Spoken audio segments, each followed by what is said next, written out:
Okay, Sheriff. Here they are. Tell the Marshal this ain't how we do things here. But I'll oblige him this once. All right. Let's see what we got.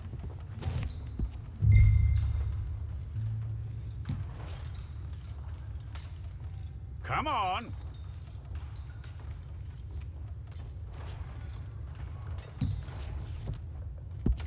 Well, let's get you in there then.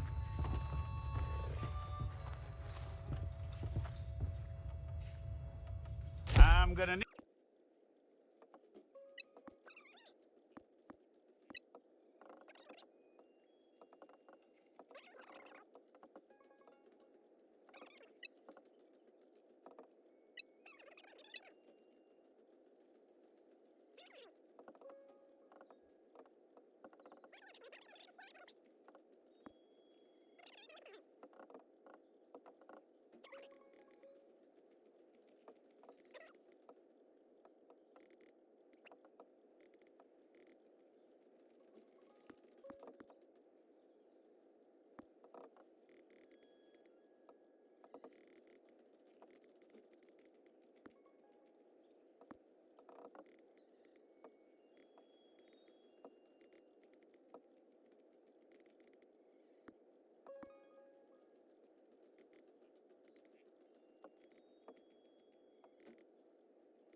It's all correct.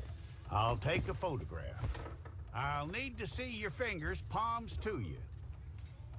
Here we go.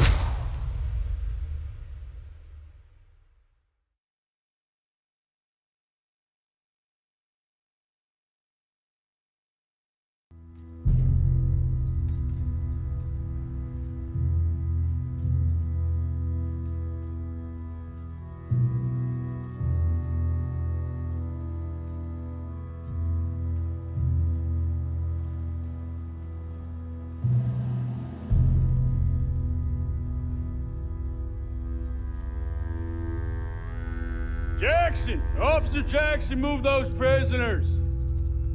Officer Benton! Kitchens aid staff! Officer Townsend, those rocks ain't gonna break themselves. What are you standing there for? Get moving!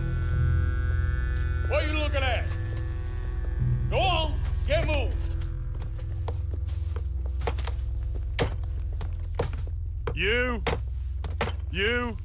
You with the hammer? And you'll do.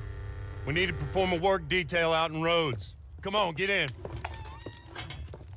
Open the gate. Come on, Milliken.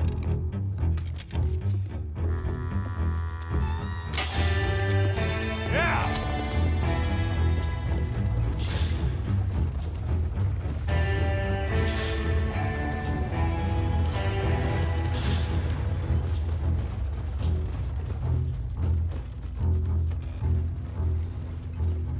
I tell you what, old Jameson is a wretched, sour old bastard, and no mistake. You lot stay calm in there. We weren't saying nothing. Well, you are now. Shut up. You know, my wife has acquired ideas significantly above her station. She's been reading too many goddamn books. Personally, I'm against education. Of women, I mean. And men, I guess. Unnecessary. Doesn't add much to the world. Education.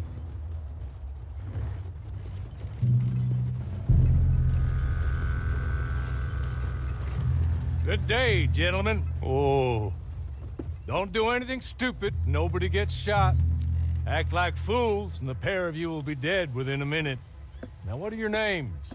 Jenkins and Milliken. Well, Mr. Jenkins and Mr. Milliken, throw your guns to the ground and get on down here. That's it. Very glad to meet you. It's not worth being rash. You boys get paid a salary. You get that salary whether these people escape or not. Your wives presumably want you alive.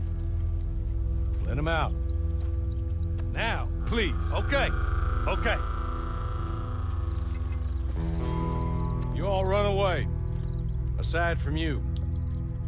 Try to stay out of trouble. This is a stroke of good fortune for all of you. Use it. Now, Mr. Jenkins and Mr. Milliken, be so kind as to quickly run away before somebody gets shot entirely unnecessarily. Go on, don't look back. Mr. Wendt, I believe it was $50 we agreed on. It was. Here's 50 each. Each? Yes.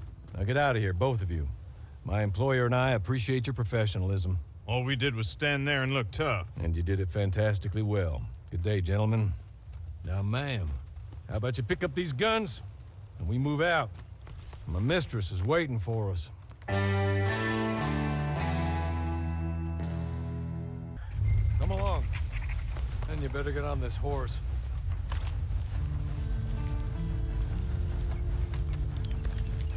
It's not much of an animal, but I haven't got far to ride.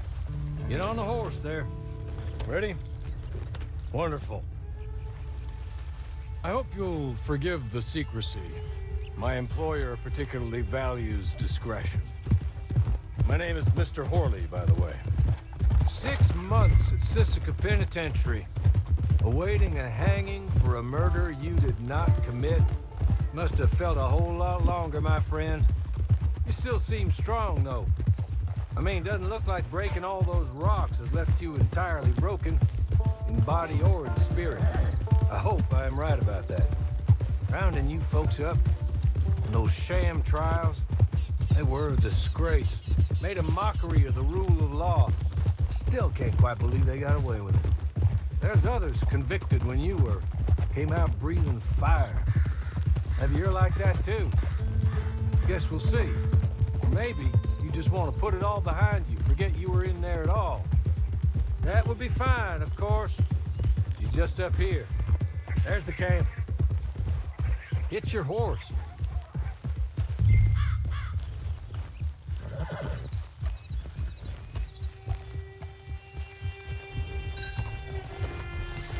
Been a while since you saw a hitching post, huh?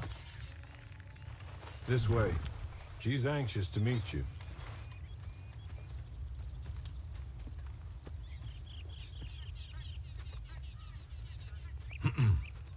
Madam, we're back. Hello. Jessica Leclerc, how do you do? What did you tell her? Nothing, as we discussed. Thank you, Horley. I do hope we haven't inconvenienced you dreadfully. But seeing as you were due to be hanged in a week, I'm sure you don't object too strongly. I know you're innocent. Well, not perhaps exactly innocent, but not guilty of what you were accused.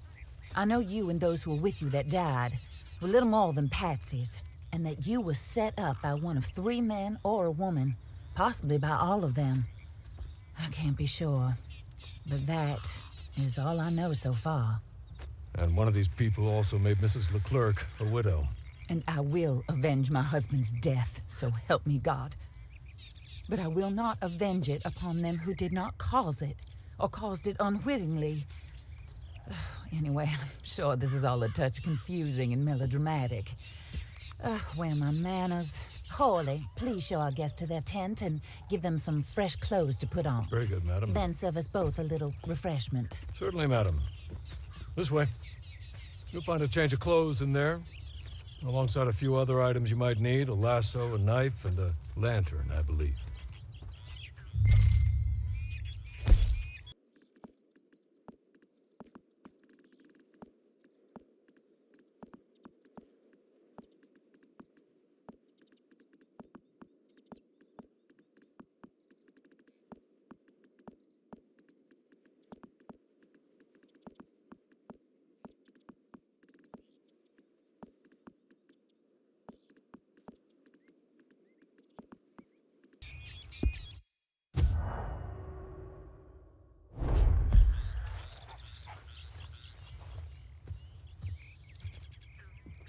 That looks more comfortable. Horley, Here, madam. your very good health. I suppose it beats dying, hmm? Mrs. Leclerc's husband was murdered by one of his business partners. And I intend to find out which one. Or rather, I intend for you to find out. And kill them. You're the only person I could possibly trust to do whatever it takes. Because you and your accomplices, you're the only other victims of their lies still alive. You see, you walked into the town at approximately the same time my husband was shot in the back, but by another gun, firing different bullets to those you possessed when you were arrested. These bullets, this was their mistake. You were rounded up and sentenced to death, all because you came to town and didn't talk too much and seemed like you were nasty. Anyway, here they are, the people who run Blackwater. Mr. Jeremiah Shaw, banker, real estate speculator, and crook. Mr. Amos Lansing, ranch owner, speculator, and crook. Mrs. Grace Lansing, his wife, society patroness, lover of the arts, crook, and my former best friend, Teddy Brown, her disgraced brother, outlaw, wanted man, and still in contact with them. All I ask of you is your help in finding out quite what happened. Mrs. Leclerc would like to help you get back on your feet. Get back to work. Whatever your work may be, I don't judge. You want to rob? Rob. You want to save innocent folk? Do that as well. But you need me just as much as I need you. I think we all understand each other. I hope we do. Good. I look forward to rewarding you for killing those who made me a widow. My husband was a true believer in this country and in the West. He was killed for greed.